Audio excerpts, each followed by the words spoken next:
대표님께서 오늘 시장 어떻게 보셨는지 마침 코스피가 다시 1%대 반등 구간 나타내주고 있는데요. 시장 한 줄 평 바로 한번 들어보겠습니다. 네, 일단 오늘 수급 굉장히 중요하다라고 생각을 했습니다. 선물 옵션 동시 만기일이기 때문에 과연 이 수급의 행방이 어디로 갈까가 중요하다라고 생각을 했는데 물론 지금 전반적으로 수급을 좀 우리가 보다 보면 지금 현선물에 대해서 봤을 때 결국에는 외국인들이 현물 시장은 매도를 하고 있습니다. 근데 선물은 매수가 나오고 있고요. 이 부분이 어떻게 지금 프로그램 매도 자체가 어떻게 포지션을 취할지에 대해서는 좀 살펴봐야 될 것 같고 또 한 가지 시장이 이렇게 받쳐주는 흐름이 나오는 것은 수급적인 요인도 중요하겠지만 삼성전자가 지금 4%대 반등에 성공을 하고 있습니다. 지금 반도체 관련돼서는 사실 여러 가지 우려 섞인 목소리도 여전히 많이 나오고 있는 그런 상황에서 과연 4% 이상의 상승세가 나오고 있다? 이거는 외국인들의 좀 개입이 있다라고 시장에서는 평가를 하고 있는 것 같고요.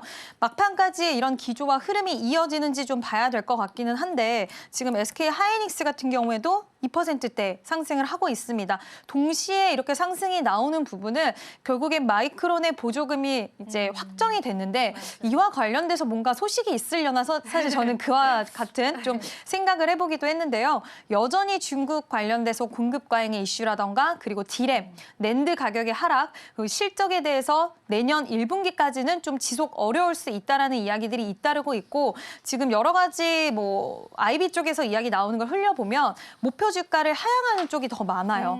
그럼에도 불구하고 이렇게 올라온다? 이거는 시장이 아직은 오픈되지 않은 물론 이슈가 있거나 아니면 외국인의 수급이 이렇게 끌어올려주거나 이 두 가지 중에 하나라고 보고 있는데 최근에 소부장 기업들의 시세 흐름이 좋았습니다. 근데 톱은 가지 못했어요. 그러니까 오늘 이 양상이 나와주고 있고 만약에 명확한 이유를 이제 가지고서 이렇게 반등에 성공을 했다라고 한다면 반도체 종목들 좀 기대해볼 만하지 않을까라고 생각을 합니다. 사실 지금 삼성전자 호가창이 좀 굉장히 이렇게 활발한 것도 되게 오랜만에 본 것 같고요. 네. 지금까지 이제 2시 20분 기점으로는 외국인 매수세가 들어오기는 합니다만 또 우리가 좀 자세히 프로그램 쪽으로도 살펴볼 필요가 있을 것 같아서 대표님 이야기도 좀 잘 청해 들었고요. 근데 일각에서는 이 반도체 그 TSMC 그 실적 발표 이후에는 그 랠리가 끝이다 이런 의견이 어제 바로 나왔었는데 오늘은 또 바로 이게 반전이 되는 모습들이 보여가지고 아직까지 그 중심 잡기는 조금 어려운 것 같아요, 대표님. 사실 지금 좋은 점과 나쁜 점 생각을 해보면 나쁜 쪽이 더 많기는 해요.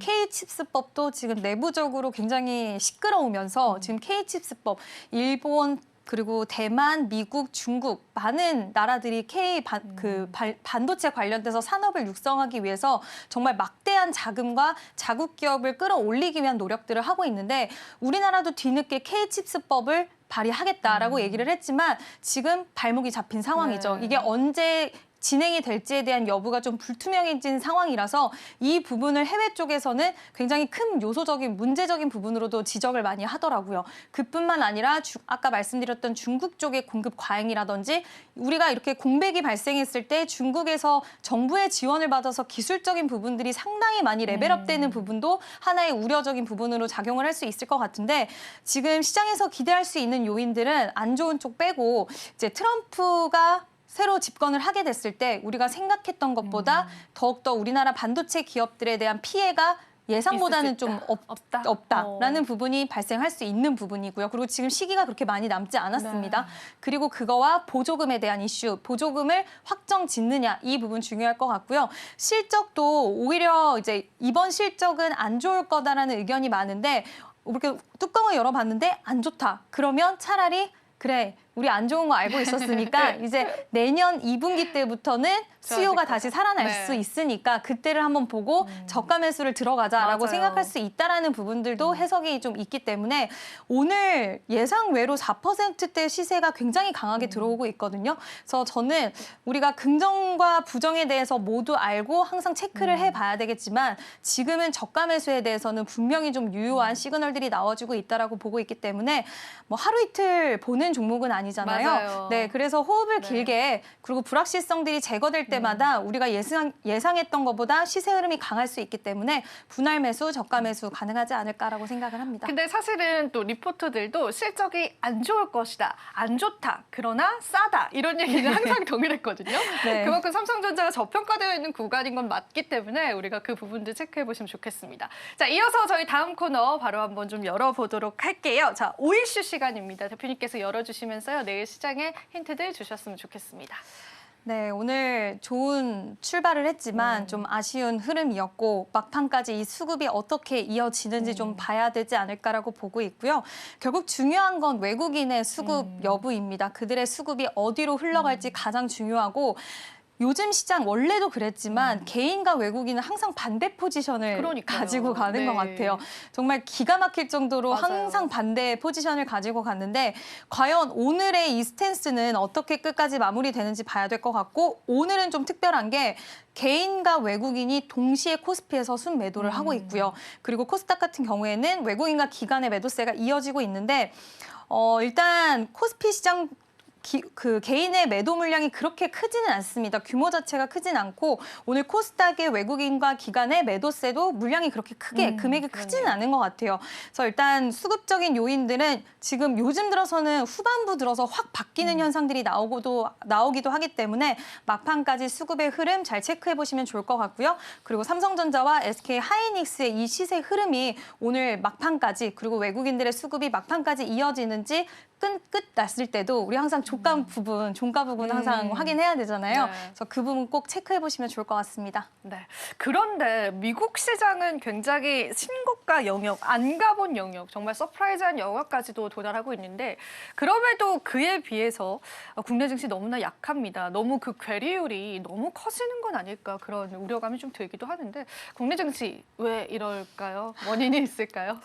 많은 원인이 있는 많은 것 원인이 같아요. 있죠. 네, 네. 트럼프가 이제 트럼프 2.0 시대에 우리가 가져갈 수 있는 피해에 대한 그런 불확실성에 대한 있고. 요소들이 네. 시장을 1차적으로 짓눌렀습니다.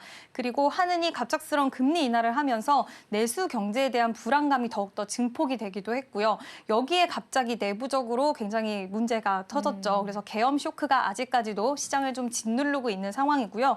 우리나라 국민들 입장에서도 지금 내수 경기가 많이 침체가 돼 있고 계엄 쇼크는 시장에서의 좀 불안적인 요소들을 증폭시키는 굉장히 중요한 재료로 작용이 되고 있지만 지금 외신들이 봤을 땐 더욱더 심각하게 받아들이는 쪽이 많이 있는 것 같아서 그 요인이 가장 우리나라 시장을 좀 짓누르고 있다라고 보고 있고요.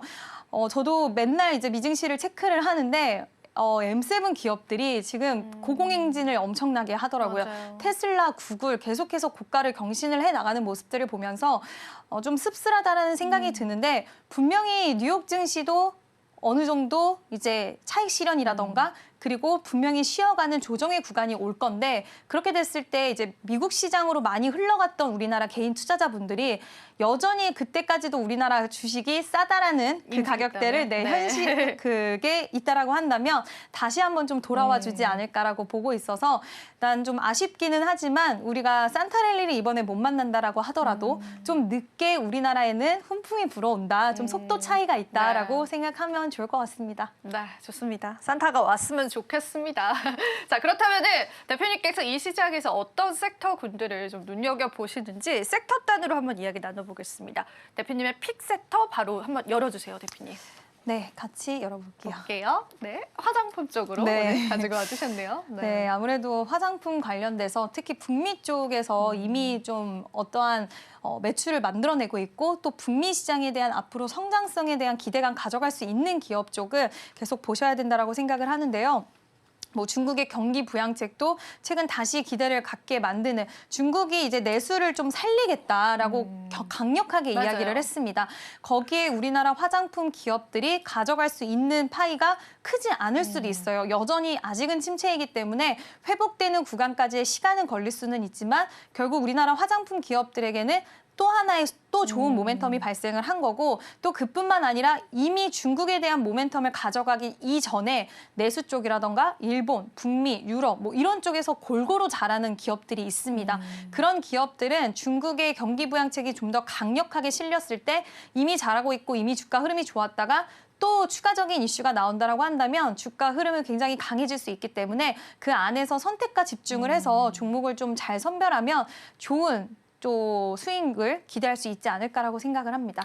네, 화장품 쪽에 관해서는 사실 우리가 좀 선별적으로 봐야 될 필요는 있을 것 같아요. 뭐 북미향 매출이냐 중국향 매출이냐도 다를 테고 OEM, ODM 쪽도 바라보는 시선이 다를 텐데 그중에서 대표님의 관심 주는 어떤 종목이었을지 바로 한번 보겠습니다, 대표님. 네, 네. 바로 한번 보시죠. 제닉이래요. 네, 맞습니다. 올해 이제 9월, 8월, 9월부터 굉장히 시세 흐름이 강해졌고 시장에서의 관심도가 올라갔던 기업이에요. 근데 처음에 상장을 했을 때 2010년, 11년 뭐 이때 지금 이 주가의 흐름이 5만 원도 넘었던 기업입니다. 그러다가 매출 부진으로 인해서 굉장히 주가가 부진했는데 최근 왜 이렇게 많이 올랐냐?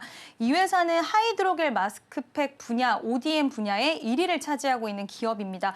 이 기업의 고객사가 있는데 한 고객사가 미국에서 소위 말하는 대박을 터뜨렸습니다. 네. 지금 북미 쪽의 매출의 70%는 온라인 쪽에서 나타나고 있거든요. 근데 이 온라인 쪽에서 우리가 가장 봐야 되는 게 바로 아마존인데 아마존의 베스트셀러 1위 부분을 마스크팩 1위를 계속 차지하는 제품이 있어요. 그렇네요. 네. 수면 마스크팩인데 효과가 엄청나다라고 합니다. 이제 바이오던스라는 회사의 마스크팩인데 이 회사의 마스크팩이 전년 대비해서 올해 같은 경우에는 45.7배가 더 팔렸다라고 해요. 그래서 엄청난 판매를 올해도 기록을 했는데 내년부터는 지금 코스트코에 입점을 해서 판매가 되고 있지만 내년에 추가적인 드럭스토어에 입점을 하게 되면서 더욱더 확장이 될 것으로 보이고요. 그에 맞춰서 제닉도 생산 시설에 대해서 지난달, 이번 달 계속 확장을 하고 있습니다. 그러면 다 같이 더 잘 팔릴 거고 더 많이 만들어내야 될 거고요.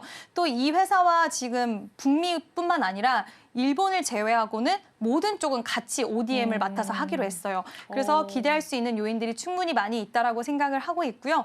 이 회사뿐만 아니라 앞으로 새로운 또 고객사에 대한 다변화도 이 회사 가지고 있기 때문에 추가적인 시세 흐름도 좀 좋아질 수 있을 거라고 보고 있고요. 최근 시장이 부진했을 때 눌림이 나왔습니다. 이 기업도 좀 조정 구간이 나왔는데 저점을 지속 높이다가 결국에 중장기 이평선인 61선 저항 돌파를 강하게 해주면서 안착까지 해주는 모습이 나왔어요. 그래서 추가적인 시세에 대해서는 충분히 가능할 수 있지 않을까라고 보고 있고 이번 3분기 실적이 턴어라운드 했는데 4분기 때는 더 좋을 거라고 보고 있고 또 내년에는 이 판매에 대한 확장 생산 설비도 확장을 했기 때문에 추가적인 실적의 레벨업이 기대가 되는 기업입니다.